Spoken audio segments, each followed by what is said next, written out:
Welcome to Who Died US.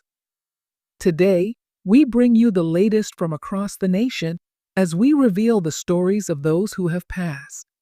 Stay with us as we share their impactful lives and legacies. Before we start, show your support by subscribing and sharing this tribute. Your engagement helps us honor their memories. Let's begin. Fatman Scoop's voice boomed across the crowd. The energy reached its peak. Then silence fell like a weight on the room.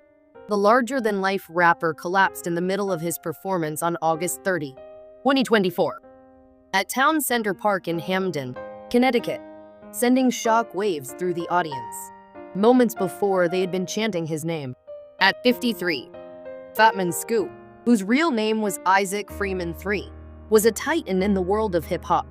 His unmistakable voice and electrifying energy had graced stages across the globe. But on that fateful Friday, the stage would be his last attempt at triumph. Rushed to a local hospital, he was pronounced dead soon after. Fans and fellow artists were left in disbelief, mourning the sudden loss of a man whose legacy had shaped the sounds of the 90s and early 2000s. Known for his powerful contributions to hits like Lose Control with Missy Elliott and Be Faithful, Fatman Scoop was more than a performer. He was a father, a brother, and a beacon of light to those around him. His family and fans now carry his legacy as they come to terms with his tragic passing. Johnny and Matthew Gaudreau were more than just brothers. They were inseparable both on and off the ice, bonded by a deep love for hockey and family. Growing up in Salem, New Jersey, their childhood was filled with skates and sticks as they developed their passion for the game. Johnny, the older of the two, was born on August 13, 1993. From an early age, he showed incredible talent, which would lead him to an illustrious career in the NHL. Matthew, born a few years later, shared his brother's love for the sport, though he pursued a different path, playing in various leagues instead of the NHL. Their bond was undeniably strengthened by the shared values instilled by their parents, Jane and Gus Gaudreau. Johnny's rise to hockey stardom was nothing short of meteoric.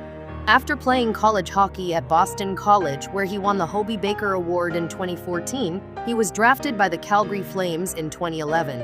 His skill and passion on the ice quickly made him a fan favorite, and when he signed with the Columbus Blue Jackets in 2022 on a 7-year deal, he solidified his place as one of the league's most electrifying players. Matthew, while not achieving the same fame as Johnny, carved out his own legacy in the sport. He played with determination and grit, making a name for himself in various leagues, but their shared love for hockey kept them close despite different careers. Off the ice, the Gaudreau brothers were deeply family-oriented. Johnny was a devoted husband to his wife Meredith and a loving father to their 2 young children, Noah and little Johnny. Matthew, too, cherished his role as an uncle and a brother, always finding time for his family despite the demands of his own career. Their bond wasn't just rooted in hockey, but in the deep love and respect they had for one another. They shared their victories and their struggles, always supporting one another along the way. On the night of August 29, 2024, tragedy struck. The brothers were cycling near their hometown in Oldmans Township, New Jersey, preparing for their sister Katie's wedding, where they were both to serve as groomsmen. What was meant to be a joyful family gathering turned into a nightmare when they were struck by a drunk driver. Sean M. Higgins, heavily intoxicated, plowed into them, ending their lives in an instant. The shock and grief rippled through the hockey community and beyond. 2 bright lives were lost, leaving behind a family and a world that would never be the same again. Jack Conaty was a force in political journalism, a man who cut through the noise with sharp insight and a talent for writing that left no word wasted. He spent more than 2 decades as a political reporter at Fox on WFLD 32. His razor-sharp wit and ability to dissect the most complex political stories made him a respected figure in the newsroom. On August 28, 2024, Jack Conaty passed away at 77 in Tucson, Arizona, after battling cancer. His death marked the end of a storied career that left an indelible mark on political reporting. Born in New Haven, Connecticut, Jack's journey began far from the world of journalism. He first worked as a high school English teacher before changing course, pursuing a degree in journalism at the University of Missouri. From there, he made his way through several television stations, eventually landing at WFLD in 1987, where he would become one of Chicago's most revered political reporters. Conaty's career spanned local and national politics. He interviewed iconic figures like Nelson Mandela and Fidel Castro. He attended 7 presidential conventions. He was known for his quick thinking, deep political knowledge, and a writing style that always got to the heart of the matter. Tom Donches lived and breathed Penn State football. On August 28, 2024, the former fullback passed away at the age of 72, leaving behind a legacy that stretched far beyond the field. Known for his powerful running, Donchez led the Nittany Lions with 880 rushing yards in 1974 and was an essential part of the team's success during the early 70s. He played alongside Heisman winner John Coppelletti, helping Penn State to an undefeated 12-0 season in 1973. Yet Tom Donchez's impact wasn't just felt in touchdowns and yards. After a brief stint in the NFL, he returned to Bethlehem, Pennsylvania, and co-founded the Penn State Football Letterman's Club in 1980. This organization became a way for former players to stay connected, continuing to foster the camaraderie built during their playing years. Donchez had a close bond with Joe Paterno. His mother asked Paterno to help guide Tom since he grew up without a father. That mentorship became a lifelong friendship. Football meant the world to Tom, and even after his playing days were over, Penn State remained at the center of his life.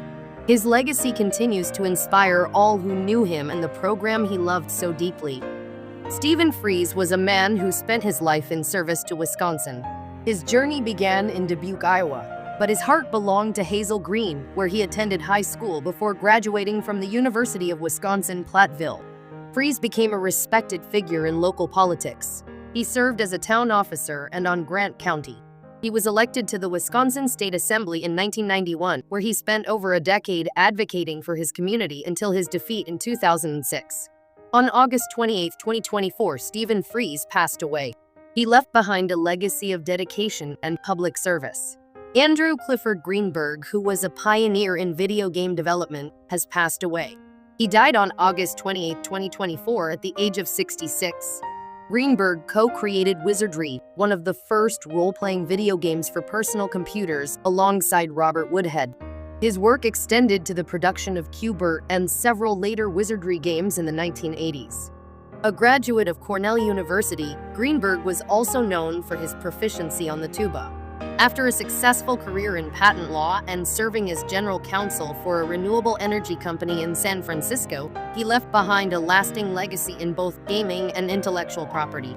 Michael Charles Lerner, a towering presence in film and television, passed away on April 8, 2023, at the age of 81. Born on June 22, 1941, in Brooklyn, New York, Lerner's journey began in the vibrant streets of Red Hook, where he was raised. His early interest in acting was sparked during high school, leading him to Brooklyn College and later to a master's degree in English drama from the University of California, Berkeley. Lerner's formative years included studying theater in London under a Fulbright scholarship, where he famously lived with Yoko Ono and John Lennon. Lerner's film debut came in 1970 with Alice in Wonderland, and his career took off with notable roles in The Candidates T. Ives and the 1981 remake of The Postman Always Rings Twice. However, it was his portrayal of Jack Lipnick in Barton Fink, 1991, that earned him an Academy Award nomination for Best Supporting Actor. His diverse roles spanned from the comedic Clueless to the festive Elf and the dramatic X-Men Days of Future Past. Lerner's career was marked by a remarkable versatility and a commanding screen presence that left an indelible mark on the entertainment industry. Kathie Lee Gifford, the beloved former co-host of Today, has shared an extraordinary story of recovery that underscores the critical need for self-care as we age. At 70, Gifford's recent health challenges have brought her message into sharp focus. In a poignant revelation on August 13, 2024, Gifford detailed a summer mishap that resulted in a fractured pelvis. The fall occurred in July, shortly after she had undergone hip replacement surgery. Running down the stairs to help a friend locked out in the sweltering Tennessee heat, Gifford tripped in unsuitable footwear. What began as a simple act of kindness turned into a severe injury. Gifford's quick recovery was nothing short of miraculous. Within just 2 weeks of the fracture, she experienced no pain and was astonished to learn from her doctor that she had healed completely. This swift recovery she attributes to the hundreds of thousands of people who prayed for her. Her heartfelt gratitude was evident as she reflected on the support she received and acknowledged how prayers played a significant role in her healing process. Her health journey highlights the often overlooked reality of aging. Gifford's struggles with her hip and subsequent pelvis fracture serve as a powerful reminder of the challenges that come with growing older. Despite her vibrant career and energetic public persona, Gifford faced the harsh reality of physical vulnerabilities. Her story is a cautionary tale for many, emphasizing the importance of balancing ambition with self-care. The former Today host's experiences underscore the necessity of listening to one's body and not overexerting oneself, regardless of one's career or personal drive. Gifford's candid account of her health issues and the pain she endured before her surgeries provides a sobering perspective on the physical toll of aging. Her recovery from hip surgery and the fractured pelvis highlights the resilience of the human spirit, but also serves as a call to action for others. Gifford's message is clear: aging requires careful attention to health and well-being. Her experiences reflect a broader truth that even those who seem to have it all must confront the realities of their physical limits. As she continues to navigate the challenges of aging, Kathie Lee Gifford remains a testament to the strength found in vulnerability and the importance of self-care.